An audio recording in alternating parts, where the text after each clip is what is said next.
So if you care, you ask the question why. If you care to find out why you get fired, you will ask why. If you couldn't make a relationship work, you care enough, you will ask why.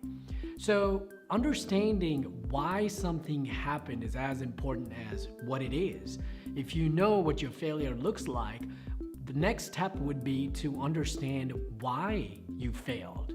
So understanding the key ingredient that's missing, the word is to lack. If you lack something, that's when you fail. In my personal experience, when I got my second job where I presented myself as a great guy for the job, I realized very soon into the job that I was lacking the skills. I was not a good fit for that job because I did not have the skills the company was looking for. And hence, I did not survive that job for a very long time. So when you're missing that key ingredient, when you are missing something in that relationship, then that relationship is probably going to fall apart. If you are missing the skills that you need for your job, for a business, you are going to end up in failure, and that's why people fail. My personal example where I really identified that I was lacking something, that was when I had my own business, and I realized very soon that there was not a good research that was done about the business and how long it's gonna survive, what's the longevity of the business itself, and hence it did not go as per the plan. So when you are lacking something key, as a key ingredient to the equation of success, that's when you fail, and that is why you fail. We see a lot of people having failed marriages because they have lack of communication.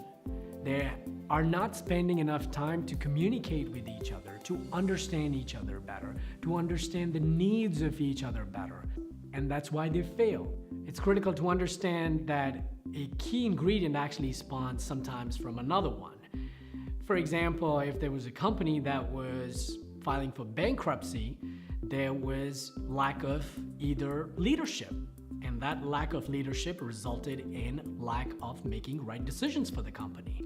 There was lack of skills, and that resulted in the failure of the company because they didn't have the right person to watch out for the finances. So they didn't have the key ingredient, but that key ingredient sometimes leads to one or more other ingredients that end up missing. So when you lack that key ingredient, you end up failing. And that could be applicable to all domains of life. It could be your profession, it could be your personal, it could be your social domain, friendship, anything you think of. If you lack something, it results in failure. It brings back me to the same example that I had before, Oprah being let go from a job when she was called unfit for television. And that reminds me that it's the perception of failure that she had, but she knew that there was something that she has to go identify that she was lacking. And in your quest for finding out why you failed, you will try to find reasons and identify that key ingredient that's missing for you and go after it and use it towards your best advantage and make it work for you if you're really passionate about making your failure into a success. And that's exactly what she did. So if she wanted to go ahead and be this TV icon, she went ahead and created those skills. She went ahead and became better at it. And maybe it was in the job when she was at that they did not identify her as the best person to be on television, but she knew deep down inside that she wanted to do it. And hence, she went ahead and found as many reasons as possible for her to do it and identify things that she was lacking, things that she thought that she was missing, and she wanted to go ahead and get better at it. It's the same thing when we are at a job. If we're told in our performance review that we are not doing something right, there's something that we're lacking, there are only two ways we look at it. One, we say that I really don't care, I'm gonna find myself another job, I'm probably better, my boss doesn't know me as much, or he doesn't understand my value.